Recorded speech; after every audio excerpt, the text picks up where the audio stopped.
देवी पार्वती और भोले शंकर के प्रेम की अलग ही पराकाष्ठा है। यह उनके प्रेम का स्वरूप ही है कि भोले के आधे अंग पर मां पार्वती विराजती हैं और वह अर्धनारीश्वर महादेव कहलाते हैं।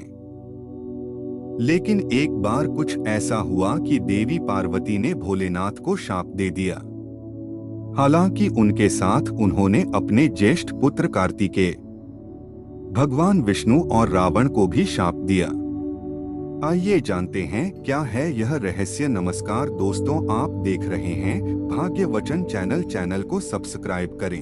पौराणिक कथा के अनुसार एक बार भोलेनाथ ने माता पार्वती के साथ द्यूत क्रीड़ा जुआ खेलने की अभिलाषा प्रकट की। इसमें भगवान शंकर अपना सब कुछ हार गए। हारने के बाद भोलेनाथ ने अपनी अलग ही लीला रची। उन्होंने पत्ते से बने वस्त्र पहने और गंगा तट पर पहुंच गए।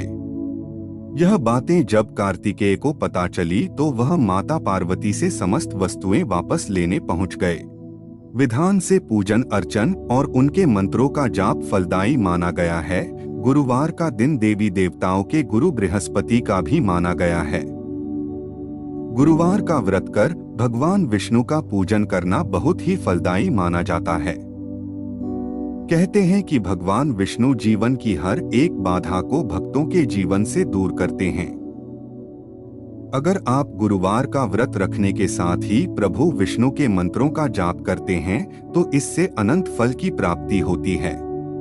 कार्तिकेय जी जब माता के पास पहुंचे और पिता की वस्तुएं मांगी तो माता ने उन्हें कहा कि खेल में हारी वस्तुएं खेल में ही जीतनी होगी।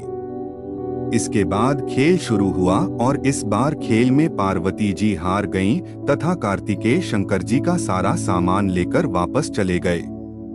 इधर पार्वती जी भी चिंतित हो गईं कि सारा सामान भी गया तथा पति भी दूर हो गए।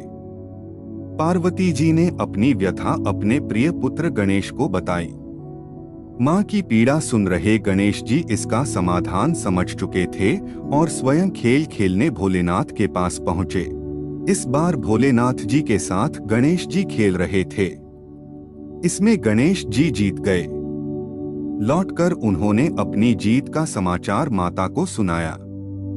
इस पर पार्वती बोली कि उन्हें अपने पिता को साथ लेकर आना चाहिए था।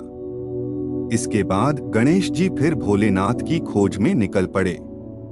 भोलेनाथ से उनकी भेंट हरिद्वार में हुई।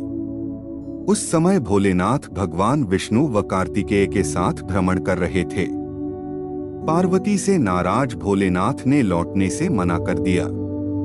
भोलेनाथ के भक्त रावण ने गणेश जी के वाहन मूषक को बिल्ली का रूप धारण करके डरा दिया। मूषक गणेश जी को छोड़कर भाग गए। इधर भगवान विष्णु ने भोले शंकर की इच्छा से पासा का रूप धारण कर लिया। गणेश जी ने माता के उदास होने की बात भोलेनाथ को कह सुनाई। इस पर भोलेनाथ बोले कि हमने नया पासा बनवाया है। अगर तुम्हारी माता पुनः खेल खेलने को सहमत हो तो मैं वापस चल सकता हूँ। गणेश जी के आश्वासन पर भोलेनाथ माता पार्वती के पास पहुँचे और खेलने को कहा।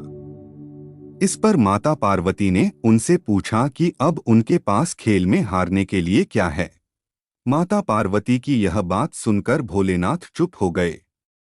इस पर नारद जी ने अपनी वीणा उन्हें सौंप दी। इस खेल में भोलेनाथ हर बार जीतने लगे। एक दो पासे फेंकने के बाद गणेश जी सारी बात समझ गए।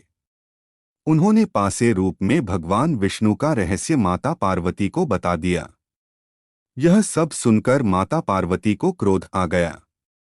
उसी समय रावण ने माता को समझाने का प्रयास किया, लेकिन उनका क्रोध शांत नहीं हुआ तथा क्रोधवश उन्होंने भोलेनाथ को शाप दे दिया। कथा के अनुसार देवी पार्वती ने भोलेनाथ को शाप दिया कि उनके सिर पर सदैव गंगा की धारा का बोझ रहेगा। इसके बाद भगवान विष्णु को यह शाप दिया कि यह रावण जो आज तुम्हारे साथ हर खेल में बराबर का साझीदार रहा, यही एक दिन तुम्हारा शत्रु होगा। फिर उन्होंने रावण को यह शाप दिया कि जिसकी आज उसने मदद की है वही विष्णु एक दिन उसका अंत करेंगे। देवी पार्वती का क्रोध यहीं खत्म नहीं हुआ। उन्होंने अपने ज्येष्ठ पुत्र को कार्तिकेय को भी शाप दिया। उन्होंने कार्तिकेय को हमेशा ही बाल रूप में रहने का शाप दिया। यह जानकारी आपको कैसा लगा? अच्छा लगा है तो कमेंट बॉक्स में जय